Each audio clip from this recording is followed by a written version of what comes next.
Money FM 89.3, the best of the afternoon update. Money FM 89.3. Sustainable investing is a strategy that's been gaining increasing attention lately. It focuses on not only achieving strong financial returns, but also considering the ESG impacts of the investments. In Asia, there is growing positivity towards sustainable investing among investors. According to Fidelity International's Asia Pacific Investor Study in 2024, investors in the region are increasingly open to sustainable thematic investing strategies, which invest in companies and projects that target specific sustainability issues or themes.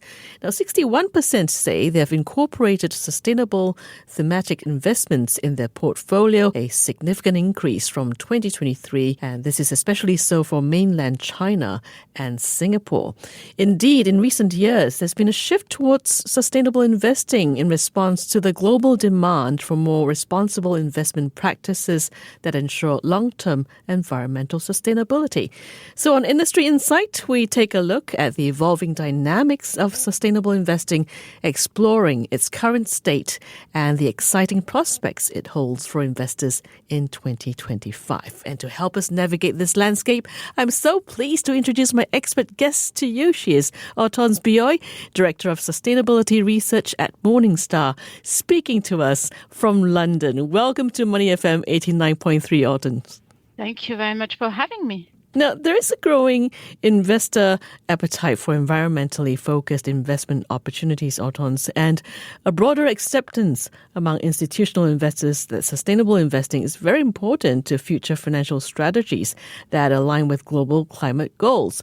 We're seeing more companies look to fund their sustainability transition efforts as well, which I would imagine play a role in this evolving space.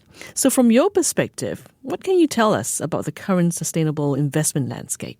So you're absolutely right. I mean, there's been growing interest over the past few years in those issues that you've just described, environmental and social issues that are systemic issues, and they're also idiosyncratic risks that investors need to be aware of when they invest in listed companies as well as private companies, especially in certain sectors that are prone to changes, like those that are facing climate risks.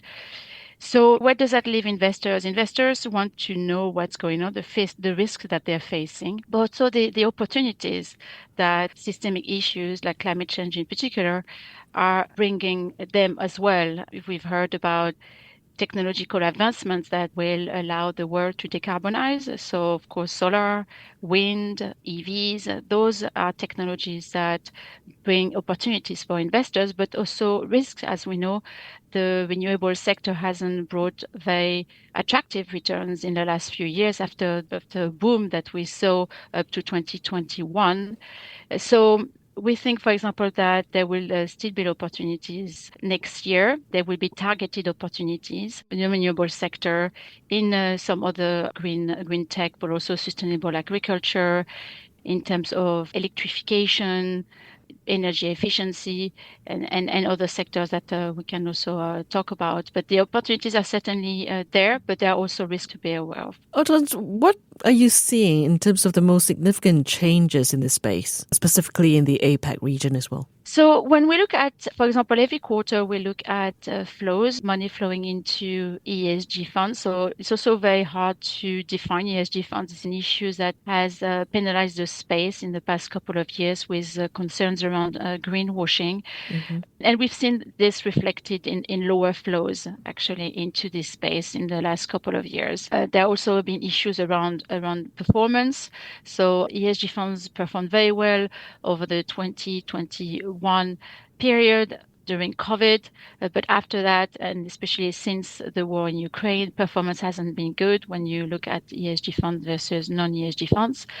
And I mentioned those greenwashing accusations and also those regulatory changes, which are bringing good things, so more transparency, more data for investors to make informed investment decisions, but also has brought some confusion around frameworks, around definitions, especially in Europe. I'm mentioning Europe here because in Singapore and Hong Kong, investors have access to a lot of UCITS funds. So these are funds that are available and domiciled in Europe, and they follow the European regulation, which has seen a bit of a lot of changes, I would say, in the past few years, and has brought confusion in investors' mind. But looking into 2025, we're clearly seeing more clarity around terminology, what an ESG fund is.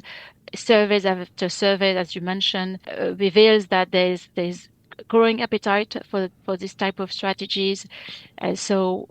But also there's still uncertainties, like with Trump taking office very soon, and although the policies or the rhetoric is been voicing, also is bringing some uncertainty around certain sectors like EVs, solar, wind.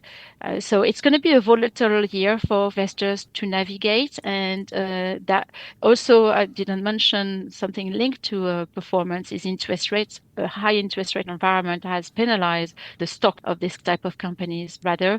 And if we have a loosening monetary policy next year, like we saw when I say next year, we're already in 2025. So this year compared to last year, this should benefit this type of companies. So growth companies in particular, but also sectors like green solutions, green tech, which are very much favored by Asian investors. Hortense, earlier I touched a little bit about transition investing in my introduction.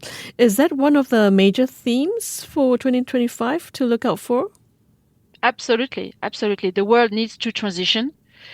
There are policies, an increased number of policies that are forcing companies to first disclose the carbon emissions, but also to disclose transition plans, because companies need to have targets and strategy that will allow them to decarbonize not only their activities, but also the activities of the companies they do business with, so the supply chain.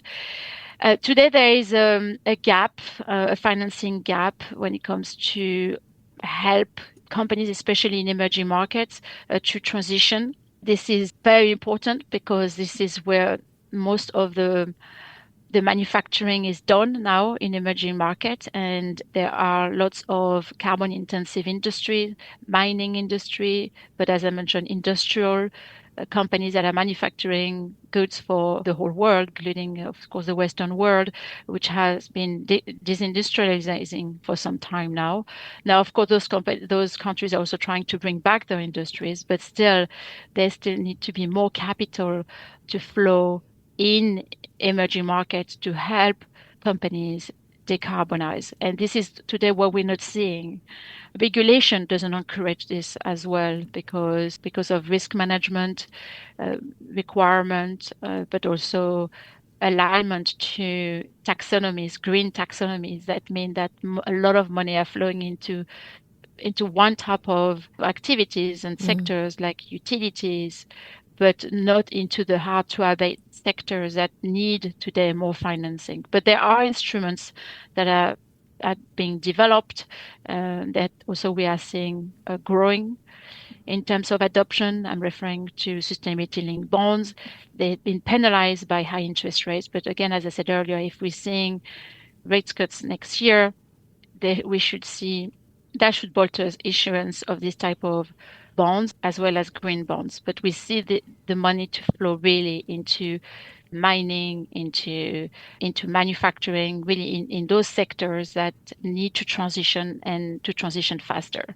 Okay, what about AI? It's becoming a major area of interest in sustainable investing as well. How do you see AI supporting sustainability goals?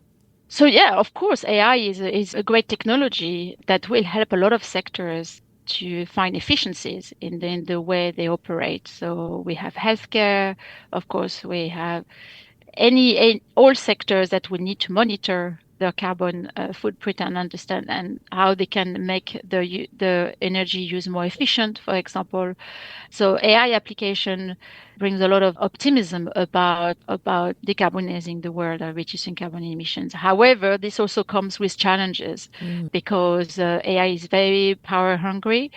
You need a lot of data centers and a lot of electricity to power those data centers to make AI work, basically. So most of these data centers, of course, are currently, the expansion of data centers are in the US, where tech companies have said that they are going to increase the capacity in renewable energy, but that also comes with consumption of some fossil fuels. It's hard to only use green energy, 100% of green energy. So as we know, some companies have already announced increasing their carbon footprint, like Google, Microsoft, which was, of course, a surprise to investors last year. And we don't know if in the next few years, which are critical for the transition, are going to see more tech companies increase their carbon footprint, maybe for the benefit of, again, more development in AI, which in turn help other companies to decarbonize. But in the meantime, what we're saying is globally increasing carbon footprint, so increasing carbon emissions. So carbon emissions are not coming down, which is not a good sign, because we really need to halve carbon emissions by 2030 if we want to reach net zero by 2050. So again, we need to also in Asia Pac, to use AI perhaps, but also other technology to decrease emissions. Okay, Hortense, taking into consideration such risks, whether it's in AI or other aspects, how can investors effectively scale investments related to nature and biodiversity? I think it's one of the biggest challenges today. Biodiversity is, of course, a theme that is important and it goes hand in hand with climate change issues, but it is also a more challenging space than climate change, and where there's less data, where there needs to have more scalable financial solutions for investors to access that space. So it's really an emerging theme that today is difficult for investors to tap into. This will change in the next few years, but given the environment, the macro environment, and the geopolitical issues as well, that the fact that the US is under Trump is going to take a step back from a lot of global initiatives that could be beneficial for sustainability, these initiatives are going to slow down. So I fear that although it's an important sector where we need more solutions, I fear that we won't necessarily see a lot of development that investors will be able to tap into in the next few years just yet. I mean, we look at the universe of biodiversity theme funds in Europe. There are currently only 30 funds. We're seeing some product development there, but it remains quite limited, again, because of data challenges. It's not yet a topic that companies feel comfortable talking about. Of course, it's important in certain sectors and more than in others, but broadly, I would say that climate remains a priority before biodiversity. Okay, but to look at it more positively, on the flip side, what's your take on strategies that might define successful sustainable investment in the next few years? So it really depends. I mean, it's really a broad church. There are lots of different strategies that target really different objectives. And what I think is going to benefit that whole sector is the clarity that really regulators are bringing to the space, asking asset managers to be more specific in terms of the investment strategies that they're offering, the objective, the ESG outcome, and they need to define the metrics that will allow them to measure the success of the strategies.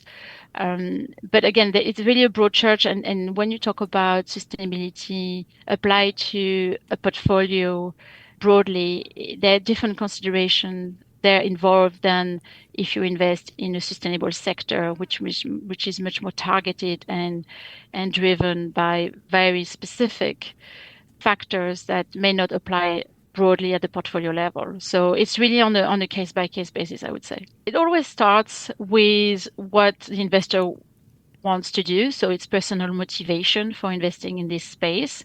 And these motivations can vary. I mean, some investors are more focused on financial returns, and they want strategies that will give them like great returns. So then they would probably want to turn more towards thematic investing. So there are lots of themes out there. I mentioned renewable energy, but EVs, climate solutions in general. Again, as I said earlier, the environment hasn't, the high interest environment for this type of strategy hasn't been good, but this could change. And also the underlying fundamentals of those companies, the economics has improved. So that's one way of generating return, thematic investing. For investors who want to just avoid the worst, then of course there are also plenty of options of like funds that just exclude certain sectors, certain stocks that are really not doing well in terms of ESG, either ESG risk or ESG impacts.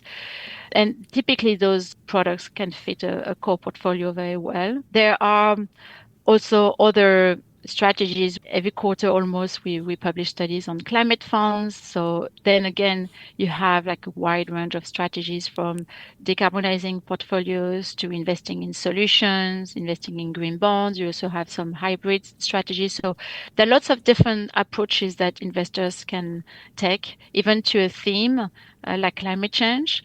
But also there are also options that they can, like sustainable funds in general, that provide broad and diversified exposure to a market, a global market or local market, like Taiwan, China, or Asia Pac in general. So as we know, there's been a proliferation of those products in the last few years. Now there's less developed product development, but this could pick up again thanks to better data, technological advancements, and more sophisticated indexes as well, because the passive is also rising as a trend, even in the ESG space. More and more ESG ETFs, which give cheap access to certain sectors and or certain market, and investors across the world are really fond of those type of products. Okay, thank you so much for sharing your insights with us, Hortense. It's been such an enlightening discussion. But I'd like to know, ideally, what do you hope to see in this space as someone who's been doing sustainability research? Well, we always talk about ESG becoming mainstream. It has become mainstream in the sense that now when you look at professional investors, they use ESG data almost systematically now. When you do surveys among asset managers, asset owners, ESG considerations has become mainstream, and this is part of the data set that they use. And this is very different from just 10 years ago, because the data is available now, even if it's not standardized, and the transparency is not there always in all markets. So yeah, ESG has become mainstream. What now we are hoping to see is more targeted strategies with clearer outcome, and especially in the impact space, because at the end of the day, also in the retail investors and any type of investor, I would say, they're interested in this space because they want to make an impact, right? Mm. And today, the link between those strategies and the outcome in the real world is not always clear. And this has, of course, been one of the criticism that we've heard in the past few years. When you look at the portfolio of a broad ESG fund, sometimes it can be quite heavy in tech, the same type of companies as you would see in the main index. So investors rightly can ask, okay, how is that going to influence the world positively? But there are other strategies that are more impactful. Those, for example, green bond strategies, you know exactly what type of project you are financing. Green projects, we talked about the transition earlier. There are strategies really that make the link between capital and the impact on the company and the environment and society at large. So I'm hoping that going forward, there will be more of this type of strategies, and we are about to see more transition strategies in Europe because of the regulation. And hopefully those strategies will attract assets and will make more investors enthusiastic about this space. Wonderful. Thank you, Hortense, once again for joining us today from London. She is Hortense Bioy, Director of Sustainability Research at Morningstar. To listen to more great interviews, download our podcasts at audio.sg or download the audio app. That's AWEDIO, audio at the App Store and Google Play.